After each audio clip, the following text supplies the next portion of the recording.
네, 안녕하세요. 뉴스플러스 플러스픽을 마치고 돌아온 이지호 기자입니다. 네, 뉴스플러스 외전 지금 진행이 되고 있나요, 여러분? 네, 뉴스플러스 외전 시작됐으니까 많은 분들에게, 주변 분들에게 뉴스플러스 외전 좀 시청해달라고 많은 홍보 부탁드리겠습니다. 제 말이 좀 잘 안 나오는데요.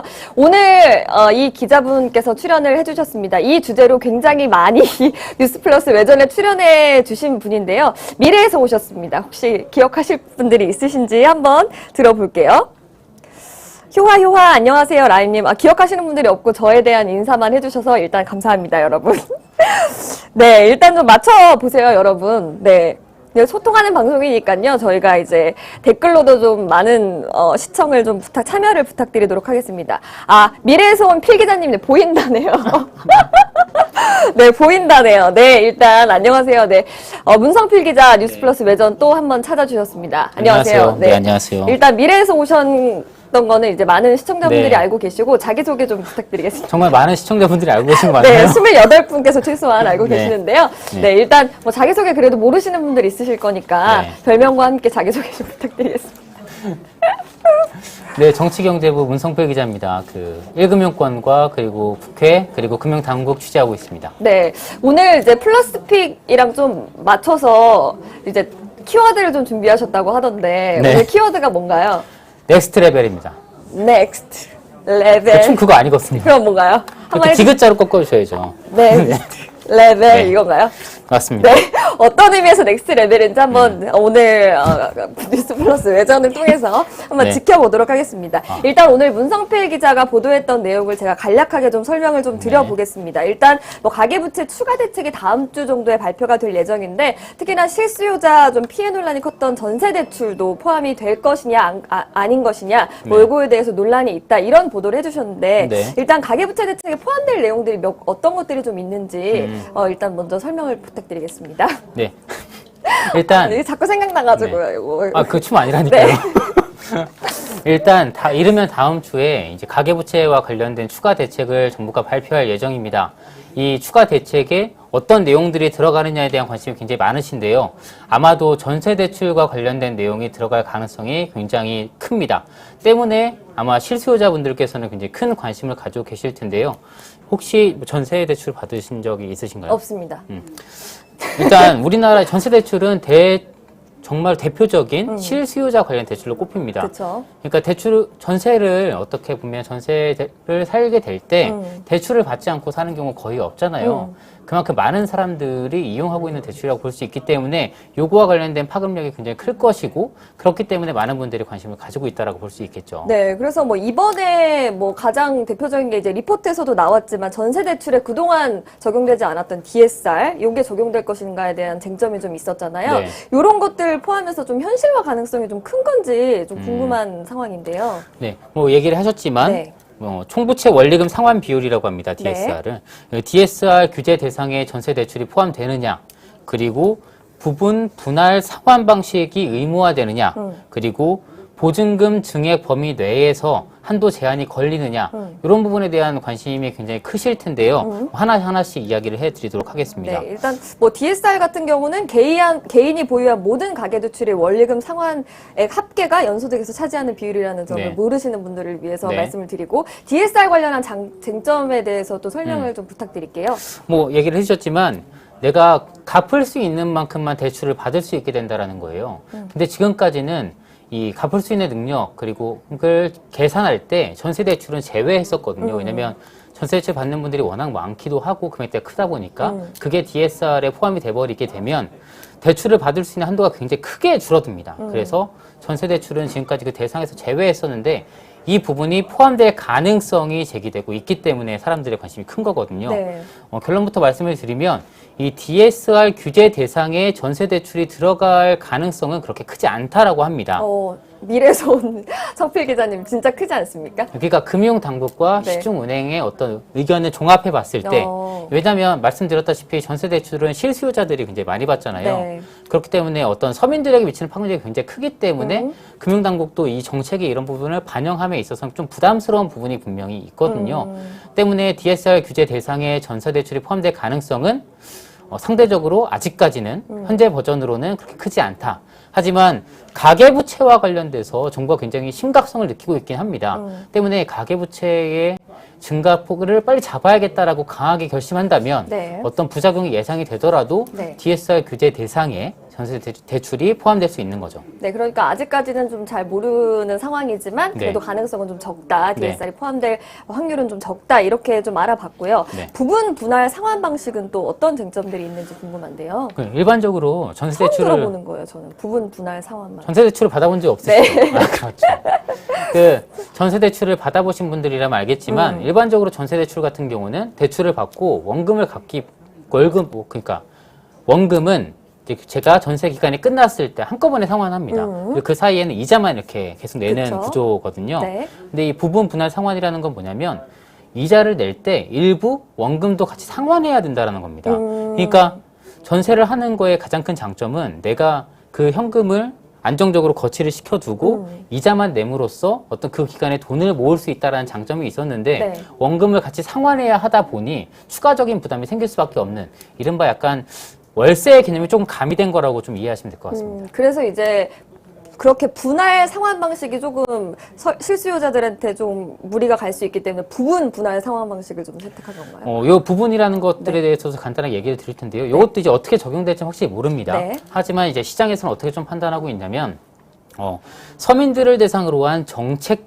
지원 자금이 전세 대출 나갈 경우에는 요거는 이제 그 원금 상환이 안 될 수 있습니다. 네. 다만 은행 재원으로 전세 대출이 나갈 경우에는 원금이 일부 상환을 해야 되는 상황이 올 수도 있습니다. 그런 개념으로 이해하시면 좋을 것 같습니다. 네, 그래서 뭐 이런 정책들 DSR이나 또 부분 분할 네. 상환 방식에 대해서 좀 알아봤는데 관련한 부작용은 서민들의 어떤 피해나 또 실수요자들의 어떤 피해 이런 거 말고는 좀 없는 상황인가요? 그러니까 전세 대출을 이제 받는 사람들이 대부분이 네. 전세를 갱신해서 네. 재계약을 할 때 네. 또는 이사를 가려고 할 때 이 두 가지인데 전세값이 사실 최근에 굉장히 많이 올랐어요. 그렇죠. 전세가 또 없어요. 전세 매물도 많이 없죠. 네. 그리고 또 전세값도 많이 올랐고 이제 그러다 보니까 예전 몇 년 전에 내가 살았던 전세값으로는 지금 전세 비슷한 컨디션의 집을 전세로 구하기가 굉장히 어려워진 거예요. 이런 상황에서 대출을 추가로 더 대출을 더 추가로 더 받아야 내가 지금 살고 있는 집의 어떤 상태와 유사한 집을 전세로 구할 수가 있는데 전세 대출이 제한이 되면 사실 비슷한 컨디션의 집을 구하기가 어려워지다 보니 조금 더 컨디션이 나쁜 집을 찾아야 하거나 아니면 반전세 혹은 월세로 집을 구해야 되는 상황이 올 수 있기 때문에 실수요자들이 피해를 볼 수도 있다. 이런 얘기가 나오는 겁니다. 정부는 이제 또 실수요자들도 있지만 사실 갭 투자 하시는 분들을 막겠다 해서 가계대출 좀 관리하겠다 이런 측면도 있는 것 같은데 이런 부분도 일정 부분 좀 있는 상황인가요? 아무래도 이렇게 집값을 잡는 데 있어서, 그러니까 집값 상승에 대응을 막기 위해서 정부가 여러 가지 대책을 내놓았잖아요. 네. 근데 그럼에도 불구하고 사실상 효과가 많이 떨어졌었는데, 네. 정부는 그 원인을 사실 이 전세 제도에서 찾는 것 같은 모양새입니다. 그러니까 전세 제도가 어느 정도 그 집값을 지지할 수 있는 어떤 기반이 되다 보니까, 네. 그래서 집값이 쉽게 잡히지 않는다라고 생각을 하는 것 같아요. 그래서 이제 어떻게 보면 이 전세 대출이 또 그거에 대해 한몫을 한다라고 보기 때문에 그거에 대한 규제를 좀 하는 것 아니냐 이런 이야기도 분명히 있습니다. 사실 전세 제도 자체가 사실 우리나라에만 있는 제도라고 네. 저는 알고 있는데 맞나요? 우리나라에만 있는 건 아니지만 있는 나라가 우리나라를 제외하면 거의 없습니다. 그래서 일단 뭐 현 정부도 그렇고 전세 어떤 제도에 대해서 조금 안 좋은 부정적인 입장을 갖고 있는 것 같기는 한데 네. 이렇게 좀 가계대출 관리가 들어가게 되면 아직까지는 불투명하지만 이렇게 전세 매물이 더 줄어들고 이게 또 네. 월세로 또 가속화되면서 또 실수요자들이 또 너무 피해를 보는 거 아닌가 좀 이런 생각이 드는데 왜 웃으시죠? 그냥 웃는 거예요. 네. 심쿵했어요. 웃지 말아주시고요. 지금 정리하시는 것 같아서. 네, 정리를 했는데요. 어쨌든, 네, 전세에서 월세로 좀 그런 어떤 매물이 좀 빨리 전환되는 그런 시점이 올까요? 제가 왜 아까 서두에 말씀드렸죠? 이번 주제를 넥스트 레벨로 정했다고. 마무리 하시는 거고요. 이 넥스트 레벨로 왜 정했냐면 네. 그거랑도 관계가 있어요. 그러니까 전세 시대가 사실상 끝났다. 네. 그럼 넥스트 레벨은 뭐냐? 월세 시대. 반전세 월세로 갈 수 있다. 요것 때문에 사실 아까 넥스트 레벨을 말씀드렸던 거였거든요. 물론 제가 에스파랑 걸그룹을 좋아하긴 합니다. 저는 다음 세대라고 해서 소녀시대 시대로. 걸스 제너레이션 아니고요. 네. 어쨌든 그 전세가보다 네. 월세가 정부에서 자산이나 부채나 이런 것들을 파악하기가 굉장히 쉬워요. 네. 그래서 집값과 관련된 어떤 정부의 대책이나 어떤 정책들을 펼쳐내기 굉장히 용이한 부분이 있거든요. 그렇기 때문에 아마 월세로서의 가속화가 굉장히 가속화될 거다. 이렇게 예상을 하면서 넥스트 레벨 말씀드렸던 것 같습니다. 그럼 넥스트 레벨이 결과적으로 좀 긍정적일까요? 부정적일까요?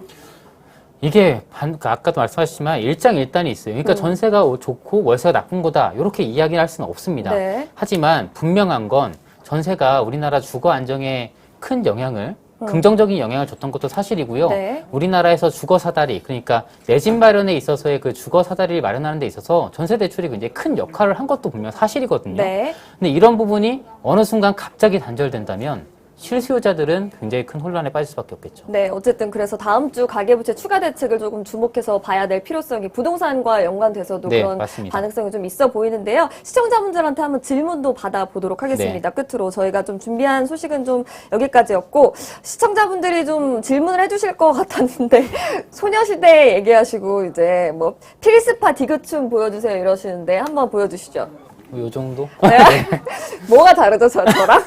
아, 요건 다르죠. 이건 네, 사설이잖아요. 네, 저랑 뭐가 다른지 모르겠는데 어쨌든 필 기자님 오늘 눈빛이 심쿵한다 뭐 이런 얘기들 많이 해주셨고 여러분들 질문 없으신가요? 이게 또 우리한테 와닿는 대책이 될 수가 있거든요. 아직까지는 뭐 가계부채 뭐 추가 대책이 나온 건 아니지만 그래도 좀 궁금하신 분들 궁금하신 점들 있으면 좀 여기 댓글로 좀 달아주시길 바라겠습니다. 아, 자꾸 효능하는 죽빵 때릴까 넥스트 레벨 얘기만 하시는데요. 오늘 주제 마무리 여기서 해야 될 것 같습니다. 그러니까요. 네. 어쨌든 오늘 문성필 기자와 함께 다음 주에 발표될 가계부채 추가 대책에 관련해서 좀 얘기를 해봤고 또 그게 부동산 시장에 미칠 영향에 대해서도 좀 한번 개괄적으로 짚어보는 시간이었습니다. 문성필 기자 오늘도 감사합니다. 네, 고생하셨습니다. 네, 고생하셨습니다. 네, 다음 기자분도 이제 준비를 하고 계신데요. 질문 있어요 하시는데, 진지한 질문 해주세요. 아직 늦지 않았습니다. 지금 자리를 옮기지 않고 있거든요. 보이실지 모르겠지만, 네. 국산 백신이 들어왔는데 국산 백신은 문성필은 정치경제부에 있어가지고 국산 백신은 문성필 선배는 정치경제부에 계셔가지고 국산 백신에 대해서는 잘 모르셨고 네, 문영 수고요 하시는데요. 네, 문성필 기자님 수고하셨습니다. 저보다 진짜 훨씬 선배신데 제가 오늘 문성필은 이라고 한 게 좀 화근이 되지 않았나 이런 생각이 좀 듭니다. 네, 여러분